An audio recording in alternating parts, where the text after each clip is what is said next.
For our next section, we're going to take a look at the wireless LAN controller, ports, and interfaces. And this is going to be a shorter module. We just want to really draw the contrast between a port versus an interface, because in the wireless LAN controller, seeing that this isn't, in fact, many devices aren't necessarily natively built by Cisco, but rather acquired by other companies, they're a little bit different than what we might be used to on, let's say, a network switch or a router, where we might call something a port or an interface. Okay, so technically it really doesn't differ too much, but a port is the physical connection on the wireless LAN controller, whereas an interface is the logical structure of that particular port, or even something that's virtual altogether. And this actually doesn't differ too far from a Cisco IOS router, where we might have an interface like a loopback adapter or a virtual template, virtual access, many different interface tunnel, all these different virtual type interfaces. We also could have a physical port like fast Ethernet or gig Ethernet 00, but we might also have an interface that is gig Ethernet 00.1, also called a sub interface. But it really doesn't differ too much in the terminology. Now, I actually have a picture of a 4404 here, and the reason is I just like the particular picture from Cisco.com a little better, because the picture of the 5508 on the installation guide actually just shows, little circles with arrows pointing down 1, 2, 3, 4, 5, 6, 7, 8, and then a table describing what those are. So here we can see the service port. This is used for out-of-band management. And this is something that's really unique to the 4404, 4408, 5508 controllers.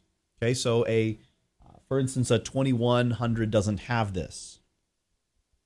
So this can be used for managing the controller in general, basically like on a separate network management VLAN.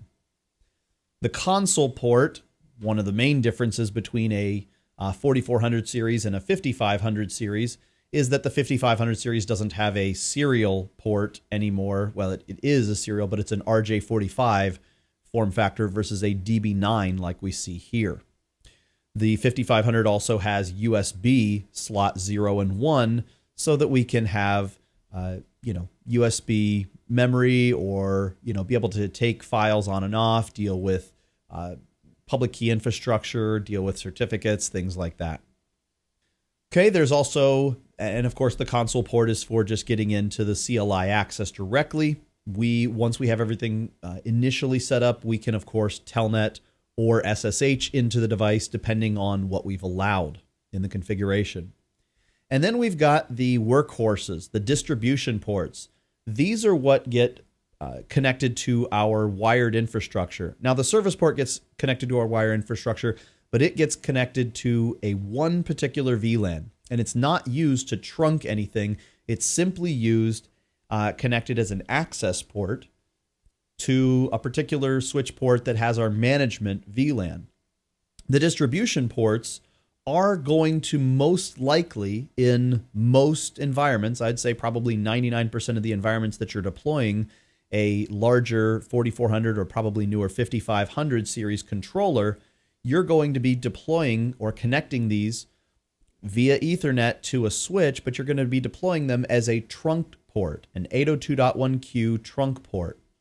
And again, that's going to be so that we can bridge a wireless LAN to a particular VLAN on the switch. And as soon as we come back from the next break, that's exactly what we'll be doing, is getting into first the, do I have a 3560? I can't remember if I have a 3750 or I think I have a 3560 here. At any rate, we'll be getting into that particular switch, and we will be setting up some VLANs, and then we'll be setting up some SVI, which are the switch virtual interface, basically the command interface VLAN on the switch. So we have layer 3 capabilities on a layer 2 switch as well. And then we will be setting up trunk ports over to our wireless LAN controller. Okay, and we'll get into the console of our wireless LAN controller and look around. And then we'll get into the web-based interface of our wireless LAN controller and set up our ports and then set up our interfaces. So as I mentioned, each distribution port is going to typically be used as a .1Q trunk. So an interface has multiple parameters associated with it. An interface can have an IP address, a default gateway. An interface in this particular wireless LAN controller, or I should say in Cisco wireless LAN controllers, needs to be mapped to a physical port. And we need to say or state what VLANs can go over that interface and what DHCP servers should be used if we want to do things like DHCP relay. So various interfaces on the controller. We have the service port interface. This is a static IP address. We configure it at setup. It is optional. Most people do use it for management. We have the management interface. This is static, configured at setup, and this is mandatory. We have the AP manager interface. So again, these are logical interfaces. The service interface is mapped to a physical port.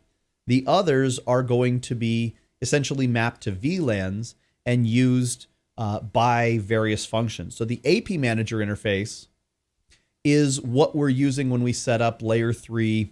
It still says LWAP there. That should really say CAPWAP. Okay, when we're using layer 3 CAPWAP protocol. This is what the in the access points, the lightweight access points, will be communicating with. We also have something called the virtual interface, and I'm just gonna mention this real quick, but we will come back to this in a few modules when we talk about mobility and roaming. This is going to be very important to roaming, clients that are roaming between access points within a controller, between access points between controllers, layer 2, layer 3, etc. We're going to talk about all that with mobility and roaming, a very important part of this class. But keep in mind that the virtual interface has to do with that. It's configured at setup. It is mandatory. We're going to give it an IP address, and we will really not need to use it except for mobility. So there's also something called a dynamic interface. This is user-defined. We will be defining a number of these. We'll be creating at least 2 or 3. We'll create some, just some random wireless LAN, SSID, and VLAN combinations, maybe for sales, support, and guest. Might be 3 common ones that we would set up that we'll do here in our demonstrations. The dynamic interface is basically that .1Q trunk interface, okay? Or it's the VLAN sub-interface if you want to look at it like that. It'll probably make a little bit more sense when we come into the actual graphical user interface. I just want to kind of outline everything ahead of time before we get in there.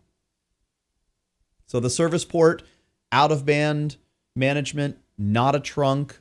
We don't have any backup ports available. Okay, must be an IP address on a different subnet or even supernet from the management, so it can't be in that same range at all.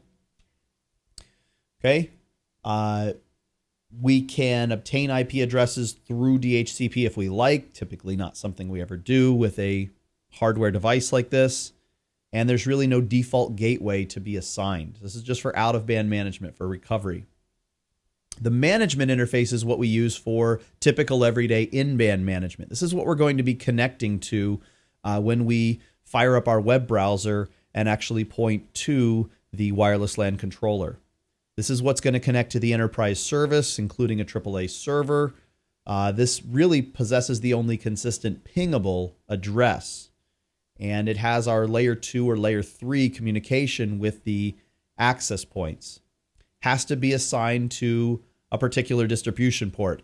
It depends on the controller. And it can be on the same VLAN as the AP manager interface. Okay, it can be assigned with wireless LANs. It must be on a particular port, but it can communicate through other ports. And we send messages via layer 2 and layer 3. And as I mentioned, I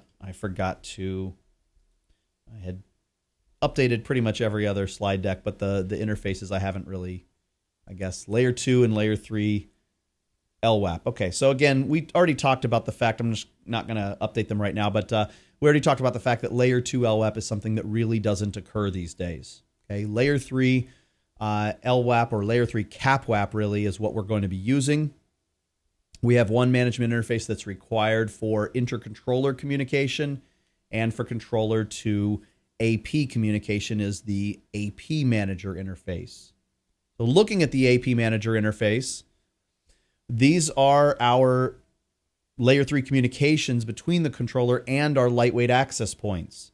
This is used as the source of the tunnel. So when we take a look at our, and this is also something we'll be doing as soon as we come back from the break, when we take a look at our packet capture in Wireshark, we'll see that the AP manager interface is the IP address source from the WLC when it's going to the AP, and it's going to be the destination when traffic's coming from the AP going to the WLC.